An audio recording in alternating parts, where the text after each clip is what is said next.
You're listening to an Airwave Media Podcast. What you see Haudenosaunee people in the 17th and 18th century doing is not only do settler traders very specifically cater to specific items of dress like leggings, like moccasins, like specific kinds of shirts that Haudenosaunee people want, but then after bringing them home, Haudenosaunee women would decorate them. Brian Broadrose, who's a Haudenosaunee archaeologist of Haudenosaunee town sites, calls this the first punk remix culture, which I really like.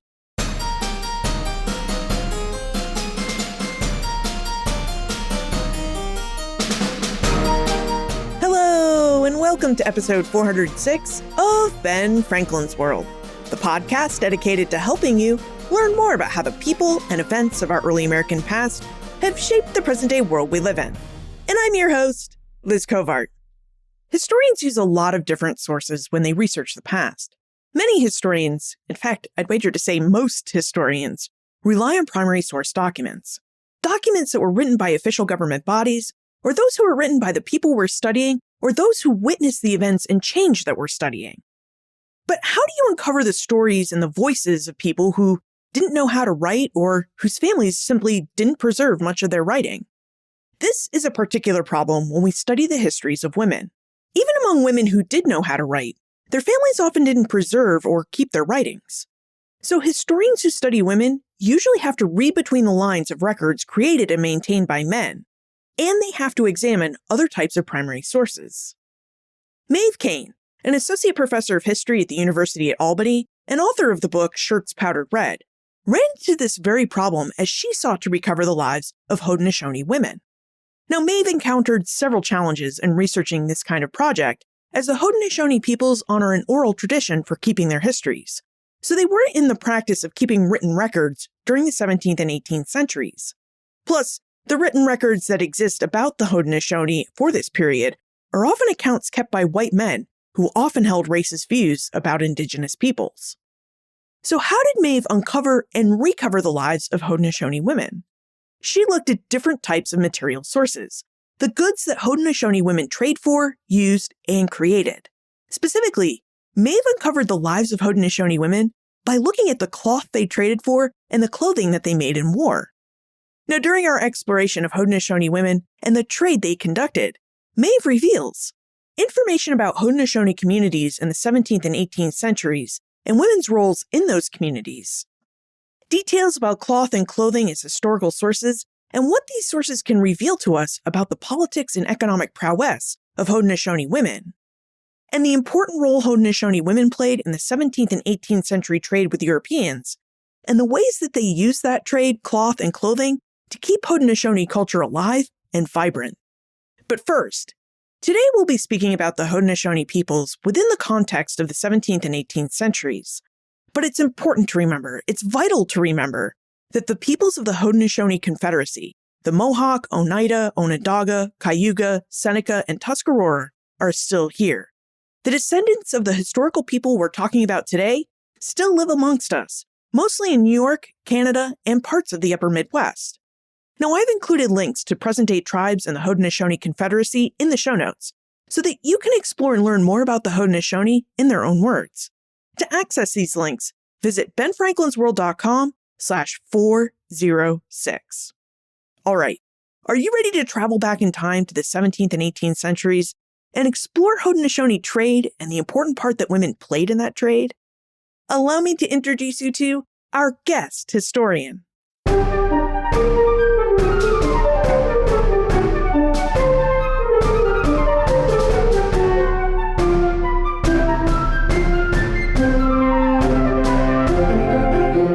Joining us is an associate professor of history at the University at Albany.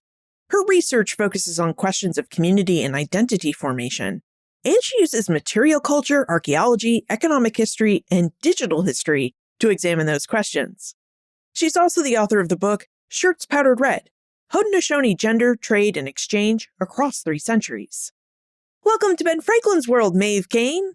Thank you so much, Liz. I'm so happy to be here. Well, we're happy to have you, because we know this is going to be a fascinating conversation. Now, in your book, Shirts Powdered Red, you investigate the ways that Haudenosaunee women are central to keeping Haudenosaunee culture and political power alive within their communities. The Haudenosaunee have fascinated scholars for many, many years. So how did you become interested in the Haudenosaunee people and culture, and specifically in the lives and work of Haudenosaunee women? So I'm not Indigenous. I'm not Haudenosaunee myself. I'm a white lady from Minnesota. When I was starting out in grad school looking for a dissertation topic, I was really interested in clothing. I had a Felicity doll, an American Girl doll when I was a kid, and I was really interested in Barbies and paper dolls and things like that. And what I thought I was going to write my dissertation and then, eventually book on was a comparison of how white, free and enslaved Black and Indigenous women used clothing in the 18th century as a way of thinking about there is and was this huge literature on race and nation formation and all of these kind of big intellectual ideas, mostly from the perspective of elite white men in the 18th century. And I had several jobs in museums, internships in curation departments, and I had this childhood interest in doll clothes.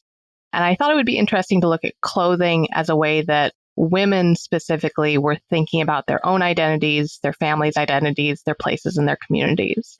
I stayed with that idea. Obviously, clothing is a huge part of the book, but I ended up focusing on Haudenosaunee women in what's now New York and Southern Canada specifically because there was just so much there. I was really confronted with that there was this kind of general knowledge of Haudenosaunee women's importance in the 18th century and currently, but there wasn't a lot of really specific academic scholarship about what that importance meant. So I ended up using clothing as a way to kind of dig into some of those questions and think about how were Haudenosaunee women thinking about themselves in this broader Atlantic context. Well, speaking of context, so that we can best see how Haudenosaunee women fit within their communities and the ways that they've been able to use cloth and clothing to assert their power and keep their cultural traditions alive, would you tell us about the Haudenosaunee? How did they structure their societies in the 18th century, and where should we place their homelands on our mental maps of North America? Sure. I think the most important thing is that Haudenosaunee people and nations are still here. They still occupy their historic territories in what's now New York and Southern Canada. The 6 nations of the Haudenosaunee include the Mohawk, Oneida, Onondaga, Cayuga, Seneca, and Tuscarora. Structurally, so in the 18th century and currently, the Haudenosaunee are a matrilineal culture. That means that the way that a person belongs to their community, to their nation, is through their mother's line. So people's clan and their national belonging descends through their mother rather than through their father. In contact with Europeans, this sometimes created a little bit of conflict or confusion in that the mother's brother or the uncle of a person is the most important male figure in a child's life. Whereas for patrilineal cultures like European cultures, a father is the most important person. And in diplomatic conversations, you see this sometimes conflict between who's called a father and who's called an uncle and how is that deployed. And I think that speaks to just the ways that this cultural disjunction kind of played out in contact situations. The Haudenosaunee are a matrilineal society. So what kinds of roles did Haudenosaunee women serve in their communities during the 17th and 18th centuries when they were having regular contact with Europeans? Haudenosaunee culture is structured a lot around ideas of balance and reciprocity. So the creation story really emphasizes balance between the human and non-human world. In governance and in community governance, there's a real emphasis on balance between men and women. It's not a matriarchal culture. It's not a culture where women rule, but it's a culture where women's voice in consensus-based governance is really important. And you see that play out. Men are often outward-facing in cultural interactions with Europeans in the 17th and 18th century, but there's a real emphasis in internal decision-making on the voice and the role of women. And you see this particularly after the American Revolution in the early 19th century, where Americans are really frustrated with the presence of Haudenosaunee women. They think that the presence of women means that the space is not political or not diplomatic. So they got really frustrated that Haudenosaunee people insisted on women's presence at treaty conferences because that voice and that consensus-based governance was so important. Now, from your book, Shirts Powdered Red, we get the sense that two of the significant functions that Haudenosaunee women perform in their communities is this keeping a balance within their communities and keeping alive Haudenosaunee culture. Would you tell us more about women's work within the Haudenosaunee communities to keep their distinctive culture alive? Yeah, so part of this is formal knowledge keeping. Women kept knowledge, kept oral histories the same way that men did. Women were also involved in the creation and keeping of wampum. Wampum is a really significant kind of diplomatic, political, mnemonic device. It's shell beads that are woven into belts or into strings and used as kind of a physical symbol of an agreement or an event. And women were the primary ones responsible for weaving and creating these wampum belts. And then there would be male wampum keepers. So women are involved in formal knowledge protection and creation. They're also involved in the domestic work of what we would call reproductive labor, of clothing families, taking care of children, educating children. That's not often thought of in explicit political formal terms, but is a really foundational part of like how cultures are transmitted. How do you learn how to be Haudenosaunee? How do you learn who your community is, who your nation is? Well, you've mentioned clothing, so let's talk about clothing and cloth and how you were able to use these items as historical sources. So, as she mentioned, Maeve uses clothing and cloth to access the voices of Haudenosaunee women. Maeve, how and why do cloth and clothing serve as great historical sources and windows onto the Haudenosaunee past? How were you able to read and use cloth and clothing to better understand the lives and experiences of Haudenosaunee women during the 17th and 18th centuries? Cloth and clothing are inherently political. So we're recording this right after the 2024 US presidential election. I think people understand the politics of clothing when it comes to things like slogans on hats or on t-shirts. It can be explicitly political in the words that are written on clothing. But clothing is often implicitly political in the way that it positions a person in their community. Like when you get dressed in the morning, you don't think about, I am going to make a political statement with this hoodie that was the last clean thing on the laundry pile. But people do understand if you show up to work in a blazer and jeans, that means something slightly different than a t-shirt and muddy track pants or whatever. So there are these implicit messages that we convey through our clothing that we make every single day.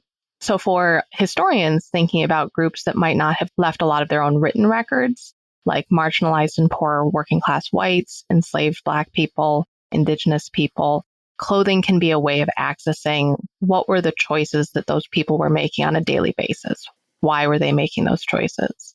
There's some absolutely wonderful work done by Haudenosaunee scholars like Brian Rice and Susan Hill that get at these questions through oral history, and that's wonderful. I'm an archivally based historian, so when I was approaching this project, I was thinking about how can I access similar kinds of questions, think about where people are making their own choices, rather than there's a lot of written archival documentation written by outsiders describing what people wore. But how do you think about that in the read it against the grain of how are people making their own choices? So before we get to the European contact period, what kinds of clothing and cloth were Haudenosaunee women using and making for their families and communities?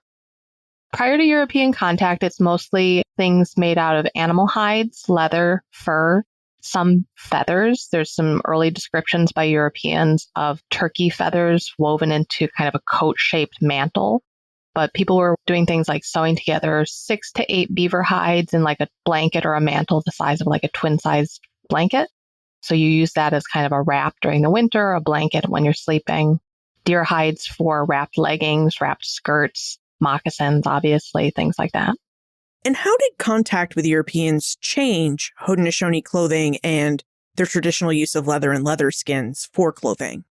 Really early on in the early 17th century, right after Dutch, French, and later British people introduced cloth as a trade item, there's a lot of interest by Haudenosaunee people and other indigenous people in purchasing cloth. But one of the arguments that I make in the book is that they don't adopt it in really large scale, large numbers until the prices go down. There's this point in the mid 17th century where there's a tipping point in the sale prices. And that's when I think you see Haudenosaunee and other indigenous people adopt cloth in the place of these previous leather and hide garments.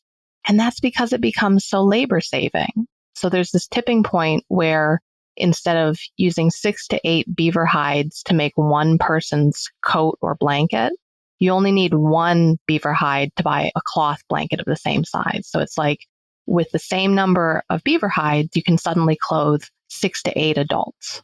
with the same amount of furs. So it's a huge, just radical change in the amount of work that you need to clothe a family.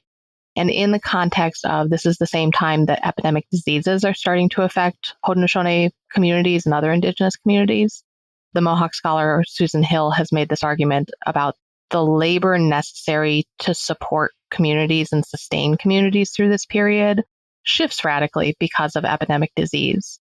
So the argument that I make is that the drop in cloth prices makes it possible for families to sustain themselves in this context, makes it possible for Haudenosaunee nations to survive through that very critical period. I was really struck when I read your book, Shirts Powdered Red, at the sheer amount of labor that could be saved by trading furs for European cloth. Would you tell us about the amount of labor that Haudenosaunee women invested in creating leather-based clothing, and also talk about the labor that they were able to save when they switched to cloth-based clothing after European contact? So if you're looking at making garments out of leather or fur, you have the labor of hunting and trapping. That's primarily, for Haudenosaunee people, that's primarily men's work, but women would also travel. So hunting parties would often include whole families where you're setting up a seasonal camp for part of the fall and setting trap lines, hunting, etc. So you've got the first stage of the hunting, which takes up significant time. Then once the animal is trapped or hunted, you have to skin it. You have to smoke the leather. You have to tan the leather, prepare it so it stays nice and supple so that the hair doesn't fall out of the furs. And then you have to actually sew it together. And with leather sewing, you have to kind of make a hole with a bone awl and then use sinew to sew it together. And this is, you can't see it on the podcast, but I'm making like sewing gestures in the air right now. There is still labor there when garments are made out of cloth. Like anybody who's done any kind of sewing knows that. But being able to reduce or shift some of that work of hunting and have, in some cases, pre-made garments, ready-made garments available for purchase really radically shifts, and especially that drop in prices really radically shifts who's doing what kind of work where and how much they're doing. When we spoke with Susan Sleeper-Smith about Indigenous demand for European manufactured cloth, before Indigenous people could really get access to the cloth that they wanted, they had to establish long-term trading relationships with Europeans. Would you tell us about the relationships that the Haudenosaunee had with the French, the Dutch, and the English colonies of the 17th and 18th centuries so we can get a better understanding of how they established long-term trading relationships with Europeans? In a lot of ways, for the Haudenosaunee in the 17th and 18th century, trade was diplomacy and diplomacy was trade. That important ethic of reciprocity and balance that I mentioned coming out of the Haudenosaunee creation story is a underlying philosophical framework as part of this, where you see in a lot of diplomatic interactions in the 17th and 18th century this emphasis on the need for reciprocity and fair dealing in both trade and diplomacy, where you can't have a fair diplomatic situation if you have traders who are price gouging, basically. And you can't have trade if you don't have a friendly diplomatic relationship. So a lot of early diplomatic encounters really included this emphasis on the need, both trade as a show of respect, of willingness to exchange in safety. Like you see this in one of the first possible encounters in Haudenosaunee territory with the 1609 encounter between Hudson and either Mohican or Haudenosaunee people. They exchange food, they exchange goods, and it's this kind of token of fair dealing and safe dealing, that people are safe to exchange in this situation. And then in the 17th and 18th centuries, you see trade is kind of the thread that connects people, and pun intended there. Trade is meant as this conduit that keeps people tied together without one dominating the other because of the emphasis on reciprocity and balance. As you were saying, trade and diplomacy often go hand in hand. And when we think about diplomacy and negotiations in the 18th century, it's likely that many of us are going to picture in our minds Benjamin Franklin going to France or John Adams going to the Netherlands and England to negotiate treaties of friendship and peace. But when we look at the Haudenosaunee context of diplomacy, women were actually very active in diplomatic negotiations. And this isn't something that we see with Europeans. We didn't see Benjamin Franklin and John Adams taking women into these negotiation rooms. They were interacting with other men. So would you tell us more about the involvement of Haudenosaunee women when the Haudenosaunee are conducting trade and diplomacy? Sure. So I mentioned earlier that consensus-based governance was so important. So in a lot of treaty situations in the 17th and 18th century, one of the expectations was that British, Dutch, French negotiating officials would offer a gift. And this is part of that token of it shows the seriousness of the intent that people have put forethought into this. Haudenosaunee would offer a gift of wampum in return as a symbol of this is a serious diplomatic negotiation that some thought has gone into. And the gifts from European negotiators to Haudenosaunee communities in this setting often included things that really specifically were intended for women. So things like needles, thimbles, children's shirts, women and children's stockings, things like that. And it's part of recognizing that the entire nation is part of this negotiation, that there has to be consensus broadly within the community or the nation in order for the treaty negotiations to be successful. And in a lot of ways, modern Haudenosaunee leaders talk about treaties as this sacred thing, that the process of the treaty negotiation itself is sacred. Wampum is a sacred item, so including that is part of this symbolic weight of people coming together. And then the terms of the treaty itself is sacred as well, because it's about this recognition of nationhood, it's recognition of the consensus and the good mind of the community in agreeing to the terms of that treaty. And what about the role of women to facilitate these meetings of trade and diplomacy with food? It struck me that Haudenosaunee women prepared a lot of food to help make these diplomatic and trade meetings go smoothly.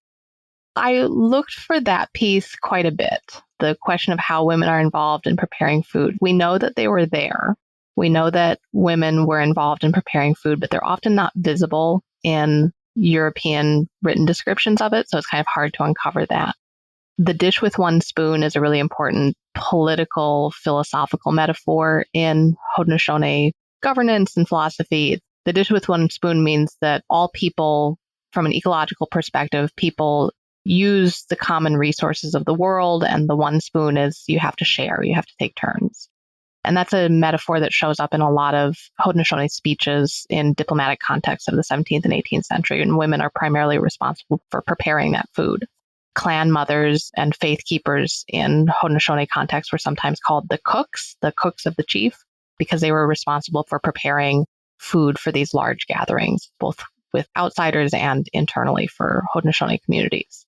So food is a really important part of the metaphorical diplomacy that's at work and the physical diplomacy that's at work, and creating this space for this consensus governance and agreement to happen. But it's really hard to see archivally. So I don't have a lot of detail on how that actually worked on the ground, unfortunately.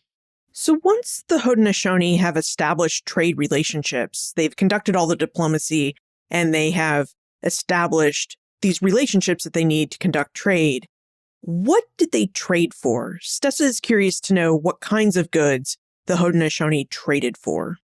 Yeah, thank you for the question, Stessa. So an earlier generation of scholarship, and I think kind of the stereotype of what the fur trade looks like, is that Native people were trading for guns and for alcohol. That's certainly a component of the trade. But when you look at both the numbers of things, items that people are actually buying, and the value, like the amount that they're spending on different categories of things, I think it should really more properly be called the cloth trade, because cloth is overwhelmingly the primary thing that Haudenosaunee people are interested in buying from European traders. And it's a huge range of things. It's yardage cloth, both linen and wool, almost like the cloth like yardage that you would buy from a fabric store now, like just cuts of cloth, but also ready-made things like linen shirts, later calico shirts, calico cotton printed shirts, ready-made leggings, so not knitted stockings the way that Europeans are wearing, but like cloth that has been sewn and wrapped to wrap around a leg, almost like a leg warmer. Sometimes coats, and sometimes even moccasins, like ready-made moccasins from European traders. And they're really specifically things that fit into Haudenosaunee contexts. These are not items of clothing for the most part, with the exception of coats that Europeans are wearing, but they're made by Europeans or settler traders specifically for sale to Haudenosaunee customers. So it's really this market created where these settler traders are catering very specifically to Haudenosaunee preferences in both the kinds of cloth that's being sold in colors and designs, and in the kinds of ready-made clothing that's available. And what kinds of ready-made clothing were available to the Haudenosaunee through this trade? That's part of the labor saving piece, I think, part of what made the cloth trade so attractive for Haudenosaunee people. So it varies over time and place to place and trader to trader. But things like the wrapped cloth leggings, so a rectangular piece of cloth wrapped around your lower leg from knee to ankle, shirts, white linen or colored cotton calico shirts, and 18th century men's European style coats are the primary things, as well as moccasins are the primary things that were available ready-made. One of the interesting details in Maeve's book, Shirts Powdered Red, is that Haudenosaunee women didn't just wear this pre-made clothing or have their men wear this pre-made clothing as it came from their European trading partners. They actually modified this clothing so that it expressed their Haudenosaunee culture. Maeve, let's take a moment to talk about our sponsor, and when we get back, let's talk about how Haudenosaunee women made European clothing items, Haudenosaunee clothing items. Do you ever feel like history is unfolding right before your eyes? Our present-day headlines and news articles are full of stories with connections to early American history. Introducing History Behind the Headlines, a brand new newsletter from Ben Franklin's World. Each issue uncovers the historical roots of today's biggest stories, helping you see the early American past in today's present. Stay informed, see connections, and think historically. Subscribe for free at benfranklinsworld.com/newsletter. That's benfranklinsworld.com/newsletter, because the past is always present. Maeve, how did Haudenosaunee women make European clothing items, those pre-made clothing items, Haudenosaunee? So my colleague Brian Broadrose, who's a Haudenosaunee archaeologist of Haudenosaunee town sites, calls this the first punk remix culture, which I really like. And what you see Haudenosaunee people in the 17th and 18th century doing is not only do settler traders like very specifically cater to specific items of dress like leggings, like moccasins, like specific kinds of shirts that Haudenosaunee people want, but then after bringing them home, Haudenosaunee women would decorate them. The first image in my book is 18th century image of a Haudenosaunee woman wearing a lot of these ready-made clothing items. And she's decorated them with ribbons, with silver brooches. In other cases, you can see moose hair or porcupine quill embroidery added to items or worn alongside this ready-made items. And it becomes about the embellishments and the details. One of the things that I think the labor-saving component of buying cloth and clothing from European traders is so important is that it makes space for this very specifically Haudenosaunee style of embellishment, that this decorative work becomes a component of cultural sovereignty in the 18th century. How shrewd were Haudenosaunee women when it came to trading? Did European men who were in charge of the European side of this trade ever try to take advantage of the fact that on the Haudenosaunee side, women were actually the ones in charge of negotiating for trade goods? I think there's a real tension there. Part of the work that I do in the book is going through these itemized account books, which are specifically the name of who bought what, when, for how much.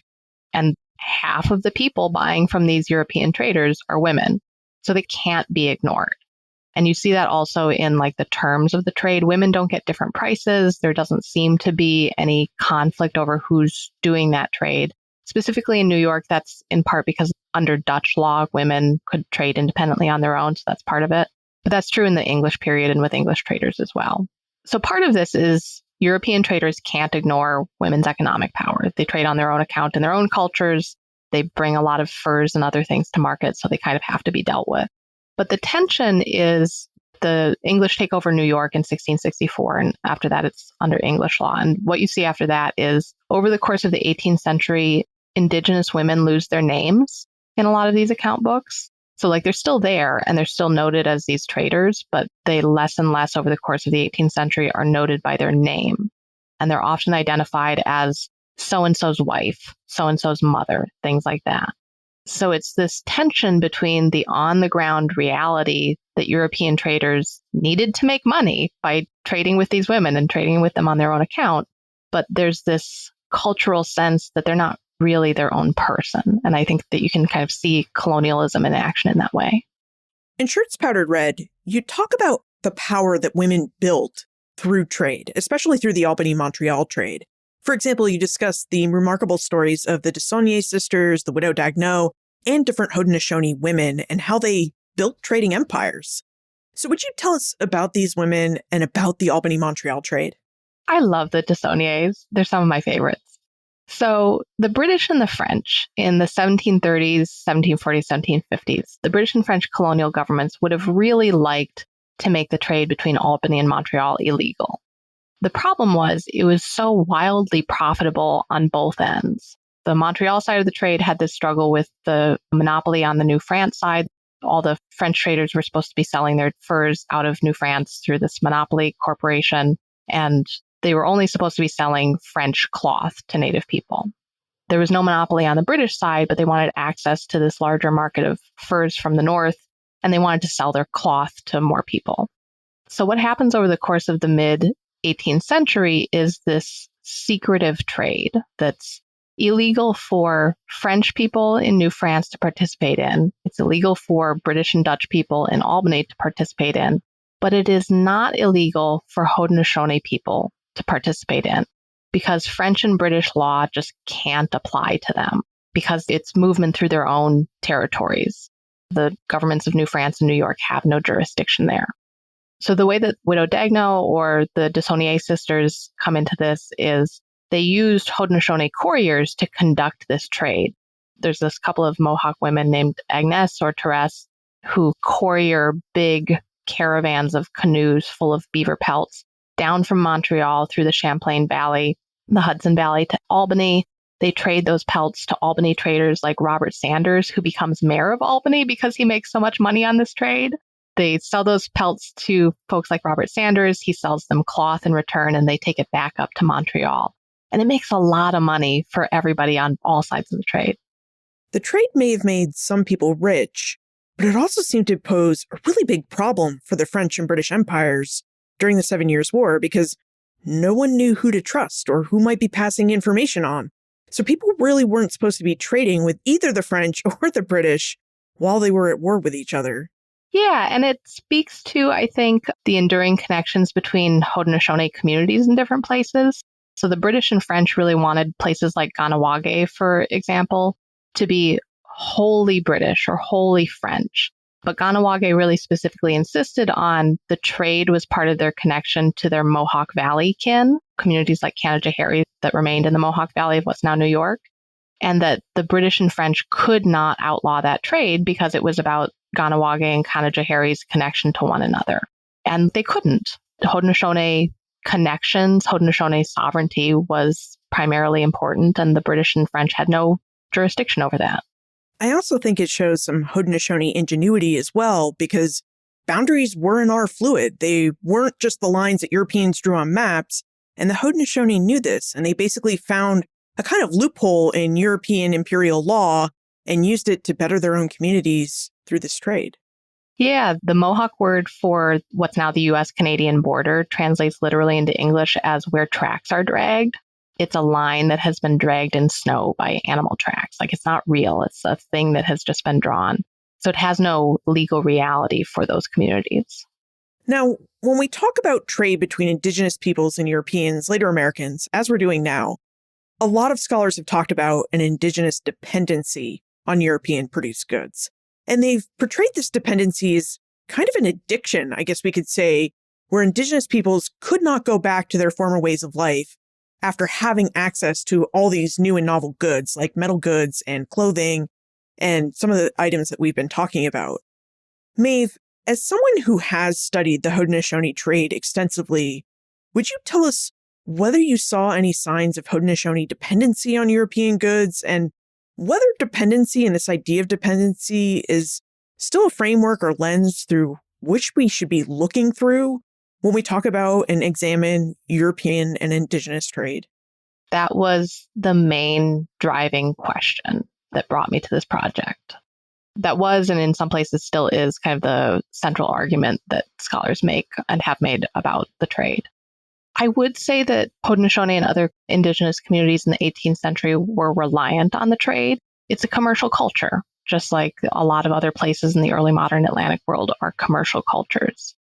I think one of the issues with that dependency argument, though, is that in some ways it's used to blame Indigenous people for the effects of colonialism. it's used to position colonialism and damage to indigenous cultures as inevitable, and that indigenous people are to blame for that. That use of European cloth and clothing were in some ways inherently damaging to indigenous cultures, that indigenous cultures inherently can't change and remain indigenous.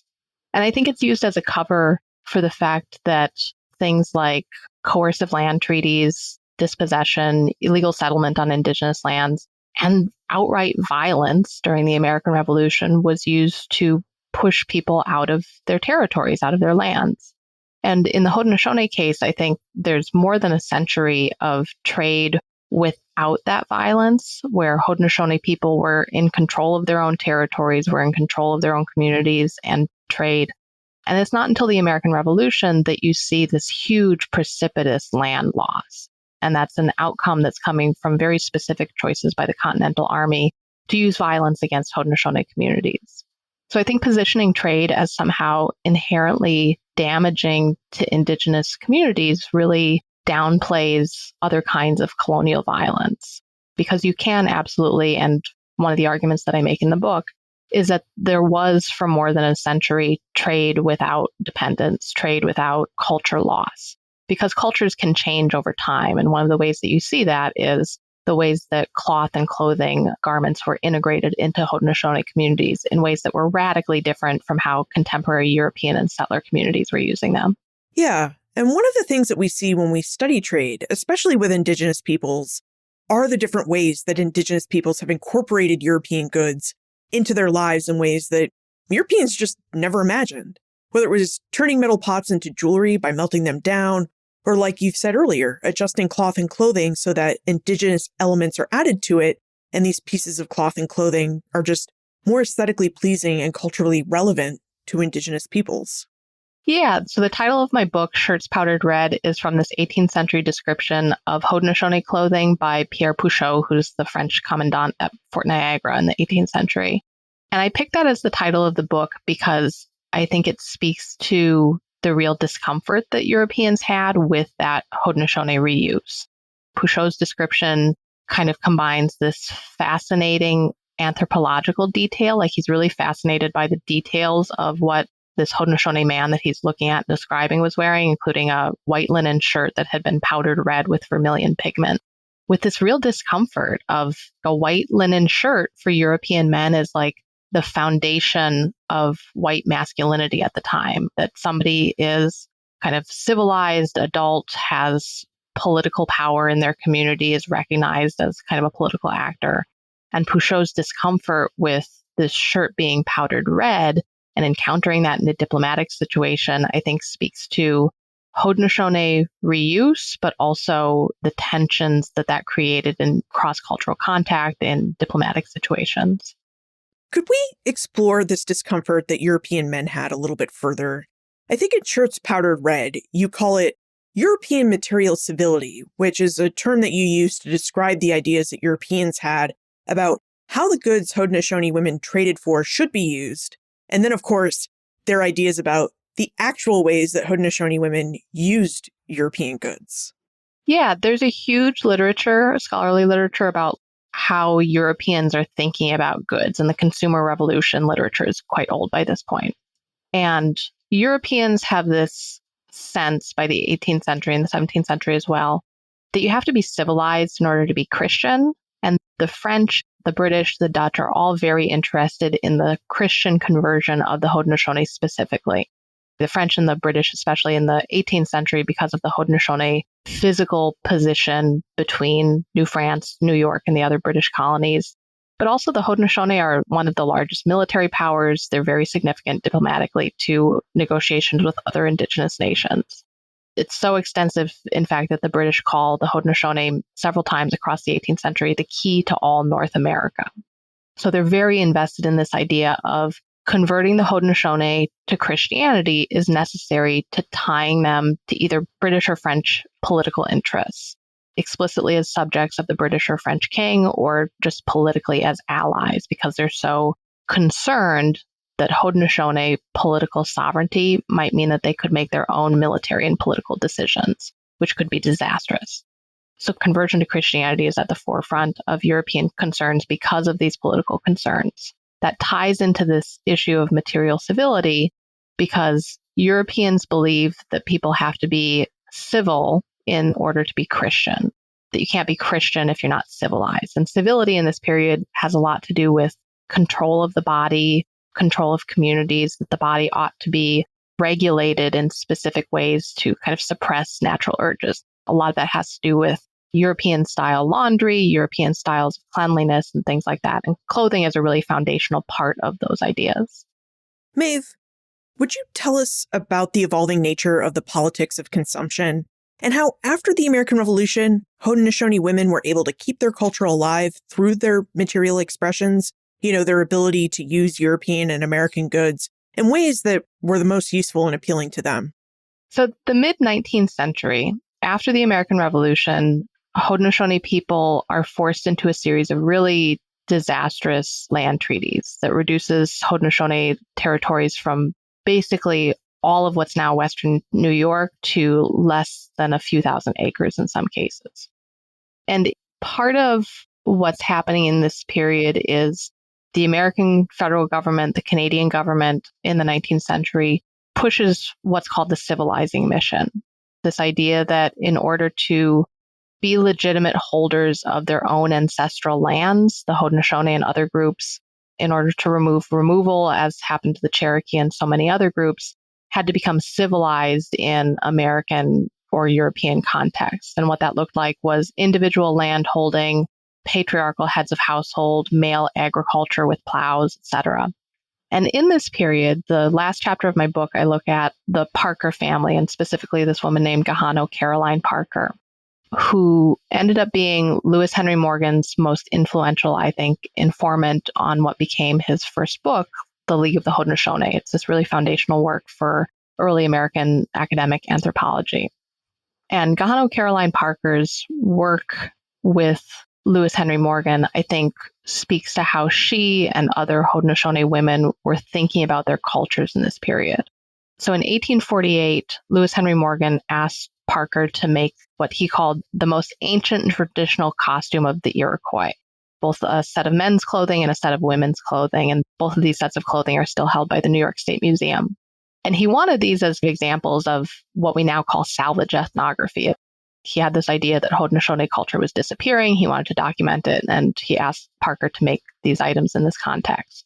And what Parker made, and she's on the cover of my book, a photo of herself wearing this set of women's clothing, is she made a set of clothing out of a red cotton overdress, a blue wool skirt, a blue wool wrapped blanket that echoes both modern Haudenosaunee women's regalia, ceremonial regalia that Haudenosaunee women were wearing in the early 19th century, but made of silk and velvet, and what Haudenosaunee women were wearing in the 17th and 18th centuries. And she made especially the cotton overdress really specifically out of red cotton cloth, because at the time that she was making these items, the 1794 Treaty of Canandaigua was in danger of no longer being recognized by the U.S. federal government. And one of the most important things about the Treaty of Canandaigua is that it ensured the recognition of Haudenosaunee territories and the sanctity of their ancestral lands. And the annual payment for some of the lands that had been ceded under the Treaty of Canandaigua was made annually in red cotton cloth. So in the 19th century, at this point of the most significant danger to Haudenosaunee remaining lands, remaining sovereignty, Parker made this set of clothing that I think speaks to her own historical narrative of who the Haudenosaunee are and were. That this treaty securing their lands after the American Revolution was this centrally important part of Haudenosaunee identity, and that they would remain in their lands. And Parker she's like 21 years old at the point when she makes this set of clothing. And later in her life, she's known as like a very staunch advocate against removal. And I think you can see that thread in that set of clothing that she made. Were you able to look at and examine the sets of clothing that Gahano Caroline Parker made as you did the research for your book? Yeah, it's still held by the New York State Museum. It's not currently on display. It was actually in fairly poor condition at the time that I was writing the book, and it was only recently restored by a conservator. So it is still extant. Researchers can look at it. Haudenosaunee artists who are interested in the beadwork that Parker has done have gone and studied it, but it's not currently on public display. Wow. I'm just thinking about being able to look at this clothing that Gahano Caroline Parker made. It must have just been an incredible source to look at and think about. One of the things that I find really interesting and compelling about clothing as a historical source is how personal and intimate it is. I had spent a lot of time before I saw the dress reading about Parker and reading some of her letters, which is its own kind of intimate look at a person. But it was really different seeing this dress. The photo of her for a certain subfield is really iconic of her wearing this dress, but to actually see it in person and have a sense of the physicality of her as a person was really different. One of the things I also think about a lot is, as a white person, this is not my history. This is not my culture. I try to be very conscious of that. And I try to think about the things that I can't see. When I was writing this book, my grandmother passed away. My grandmother was the person who taught me how to sew, taught me about why clothing and women's work matters. And when I was packing up her house after her death, I was really struck by all of the things that her things don't speak to. And she was somebody that I knew in life that I spent a lot of time in my childhood with. And I didn't know her. And I try to be very conscious of that as a historian, that we can access people's thoughts in these ways, but they are never going to be direct. There's always historical distance. Maeve, what do you think the legacy has been of Haudenosaunee women's work to trade for colonial goods and then to use those goods in distinctly Haudenosaunee ways? And I guess this is a two-parter because I'm also curious about how you think or hope this legacy will shape our ideas about Haudenosaunee women's work and culture. So the Haudenosaunee are unique in some ways. In Eastern Native groups that had early contact with Europeans and what becomes the United States, they're unique in that the Haudenosaunee are some of the only groups that remain in their ancestral homelands in the 13 colonies. There are other groups that have reestablished reservations and reestablished recognition in those states or former colonies. But the Haudenosaunee are the only ones that have continually recognized reservations in their ancestral territories. So that's a bit unique. And I think that part of that comes from the very significant work that these women did in their communities to preserve their communities. There was a lot of pressure in the early 19th century for the Haudenosaunee to remove out of their ancestral territories. And women's work in preserving cultural sovereignty, political sovereignty, and allowing their communities to survive those pressures is one of the things that I think has allowed that to happen. And now it's time for our segment 1776 in Context. Now that we're in the midst of the 250th anniversary of the American Revolution, Maeve, in your opinion, how do you think your research into the power that Haudenosaunee women built and used in their trade with Europeans, and then their ability to use those trade goods to uphold and maintain their Haudenosaunee culture, helps us better understand the American Revolution and the Revolution's impact on Haudenosaunee nations and communities? So the last couple of chapters of my book deal with this really specifically. Haudenosaunee women's cultural power, political power in their communities was so significant that it made them targets of political violence during the American Revolution. In 1779, the Sullivan-Clinton campaign was against Haudenosaunee territories that were at that point neutral, was the largest and most expensive campaign of the Continental Army to that point in the war. So in 1779, some nations of the Haudenosaunee, most significantly the Mohawk, were formally allied with the British. The Battle of Oriskany in 1777 was a pretty significant defeat of the Continental Army and American militias in facing Haudenosaunee allies of the British. So there's this concern by the midpoint of the American Revolution about Haudenosaunee military power. Many of the nations of the Haudenosaunee remained neutral fairly late in the war, but by 1779, those neutral nations and the British allied nations were considered so significantly dangerous to the continental efforts that the Sullivan-Clinton campaign very specifically attacked women's landholding, women's property, women's farms in Haudenosaunee territories to break that military power. So the Sullivan-Clinton campaign resulted in really a huge displacement of refugees. There wasn't a lot of casualties during the Sullivan-Clinton campaign among Haudenosaunee communities itself, but it targeted women and women's property specifically because of their pre-war power, their economic power, their cultural significance. And it was really aimed at devastating Haudenosaunee communities to the extent that they would not be able to aid the British. They were momentarily significant. The winter of 1779 to 1780 was really devastating for Haudenosaunee refugee communities. But in some ways, they were unsuccessful because the Haudenosaunee remain in their ancestral territories. Maeve, what are you studying now? Too many things. So I have 2 projects going right now. Like everybody else and their brother, I'm doing an American Revolution book because we're in the 250th. So one of the books that I'm working on is how the American Revolution has been commemorated between the 200th anniversary in 1976 and the 250th anniversary right now, specifically thinking about how people use cloth, clothing, and objects to tell those stories. So I'm looking at living history and historical reenactments and how that's kind of changed portrayals of the American Revolution. I'm also working on a digital humanities project looking at how people used ties of Christian baptism to create communities in early America. So beginning in the 17th century and going all the way past the American Revolution, how do we think about history at large scale, but also think about these kind of micro connections between people? And if we have more questions about Haudenosaunee women and their early trade with Europeans, where's the best place for us to get in contact with you? My professional website is maevekane.net, MAEVEKANE.net. And that's where I put things like links to podcasts that I'm on, places where I'm giving public talks. And I also put drafts in progress of my 2 ongoing projects up there as well. Maeve Kane, thank you for joining us and for taking us through some of the Haudenosaunee's history and the work and power that women have had in that history and in maintaining that culture. Thank you so much for having me, Liz. Maeve's research gives us a powerful look at how Haudenosaunee women were and are central to their communities, not just as caretakers, but as economic, political, and cultural forces. As Maeve noted, Haudenosaunee society is matrilineal, meaning identity and national belonging are passed down through the mother's ancestral line. This matrilineal system gives women influence in Haudenosaunee governance, especially when it comes to consensus-based decision-making. Now, one of the most striking examples that Maeve shared with us was how Haudenosaunee women used clothing and textiles as both cultural and economic tools. In the 17th and 18th centuries, European traders often misunderstood indigenous trade practices, assuming that women were passive participants.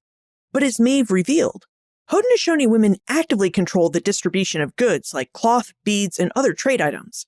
Women also decided what their families wore in terms of clothing and how trade would shape their communities. Even after the American Revolution, Haudenosaunee women remained politically active. These women often frustrated American traders and diplomats with their presence because these men mistakenly thought that politics was a male-only sphere. But as Maeve pointed out, women had long been key decision-makers within their communities, and their involvement continued despite European and American ideas to the contrary. For more information about Maeve, her book, Shirts Powdered Red, plus notes, links, and transcripts for everything we talked about today, check out the show notes page, benfranklinsworld.com/406.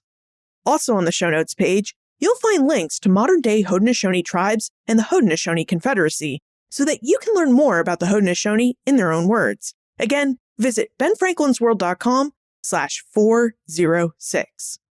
Friends tell friends about their favorite podcasts. So if you enjoy Ben Franklin's World, please tell your friends and family about it.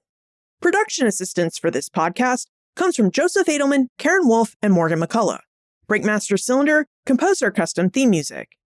This podcast is part of the Airwave Media Podcast Network. To discover and listen to their other podcasts, visit airwavemedia.com. Finally, Maeve's research showed us how Haudenosaunee women used material culture to assert their identity and power.